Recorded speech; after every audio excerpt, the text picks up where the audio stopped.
So today I'm making homemade jello, and I'm going to be using the Knox brand unflavored gelatin, and I will be using the recipe on the back of the box to make the jello. And so for today I'm going to be halving the recipe that's on the back of the box because I don't want 42 servings, which is what it says. I want half of that, but we will be following this recipe exactly, just halving it. So it says for the original recipe, 4 cups of apple juice divided, 4 envelopes of the Knox unflavored gelatin. And so 4 envelopes is what comes in this box, and since I'm going to be halving, I'll be using, instead of 4 envelopes, I'll be using 2 envelopes of the gelatin. So it wants me to use 4 cups of juice, and actually on the back of our box it does say you can substitute your favorite fruit juice, any kind of juice. You could do grape, you could do apple, you could do pineapple, anything like that. So today I'm going to be using, it's 100% juice. It's a tropical blend of juices. So this is the juice that I will be using for my jello today. Okay, so I've measured out my juice here, and move that. So it says 4 cups divided in the original recipe. I halved it, so now I have my 2 cups divided here, and the box says, give me a second, it says to bring this to a boil in a pot. So I'm going to go ahead and pour that in my pot here.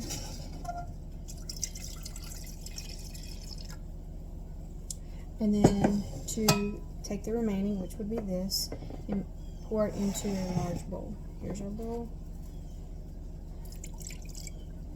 And we're actually going to take this, which would be, since we divided it, but this is a half a cup here, I have 1.5 cups here, since we're using 2 cups altogether. Now I'm going to bring this to a bowl. Alright, here's a little tip while our juice is boiling. On the back of the box it says special extra. Add 2 tablespoons of sugar or honey to gelatin mixture before pouring into a 13 by 9 inch pan. So I'm going to, again, I'm halving this recipe.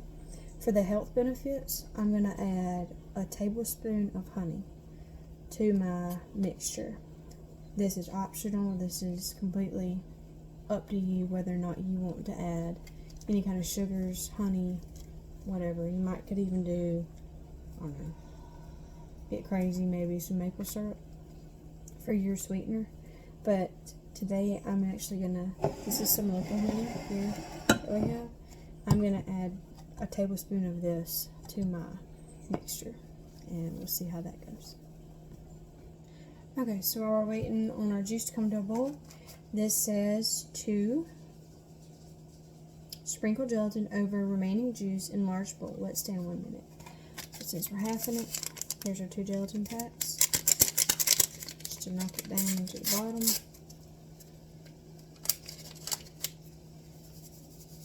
Sprinkle that over that. Same thing.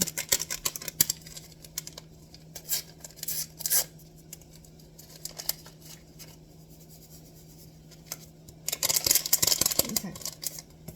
Now that we got that in there, it says to, that's all it says. They don't say to stir it or anything. Let it stand 1 minute.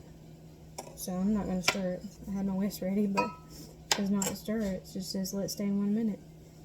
Alright, our juice is to a boil over here on the stove. And turn that off. Add hot juice to softened gelatin. Well, let it stand 1 minute, so let's wait. Gotta wait a minute. Turn that back on for just a second. We have a gas stove, so turn that back on for just a second. I will say too, Most of your jellos that come from the store are going to be filled with artificial flavors, bioengineered food ingredients, and things that I wouldn't want my family eating, and things that I would not like to put in my body either. So using this recipe, I mean, the only ingredients on the side of this thing is gelatin. That's it. I mean, you don't have any kind of extra thickeners or anything, just plain gelatin. And this is a more of a natural, more homemade approach to something like this. And we have somebody that's sick at home right now, so instead of going to the store and buying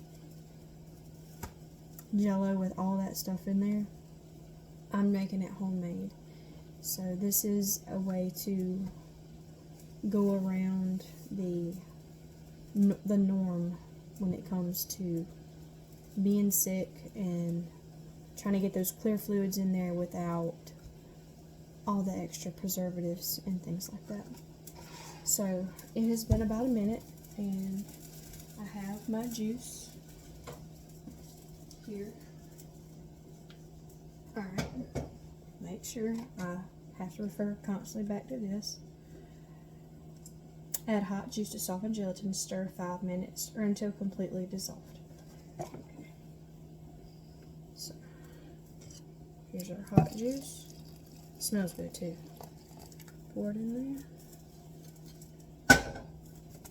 Alright, I got a whisk. I'm just going to whisk away any clumps or anything of that gelatin in there.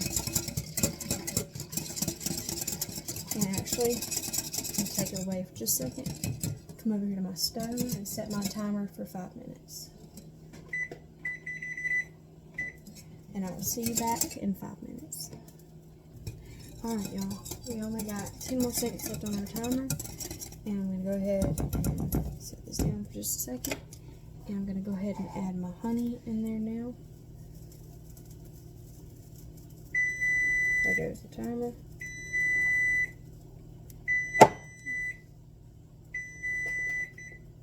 Alright. I'm just scraping that off in there.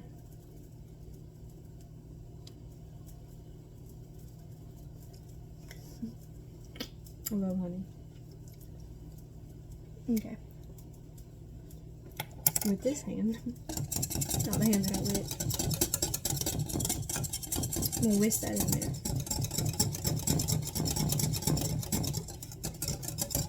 Right before I'm fixing to pour it. Make sure it's good whisk. And I'm left-handed, so this feels very awkward to be whisking with my right hand.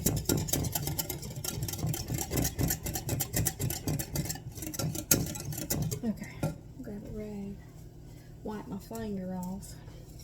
Alright, instead of a 9x13, which is too big since we're halving this recipe, I'm just going to use the smaller one here. So,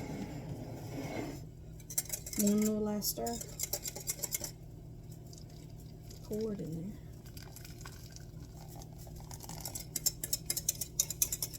Alright. Scrape out whatever's left. And you have that foam on the top. You have foam when you make the box jello from the stores. So the foam is nothing to worry about. You could, if you wanted to, scrape it off, but I think it would still be fine. So, alright, so I got something boiling on the stove. It's fine.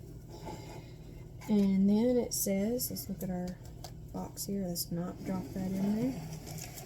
Alright, so we added our honey, and then it says refrigerate 3 hours or until firm, and to cut into 1-inch squares. So there you go, and I'll show you what it looks like after it's been refrigerated, and can't wait to try it.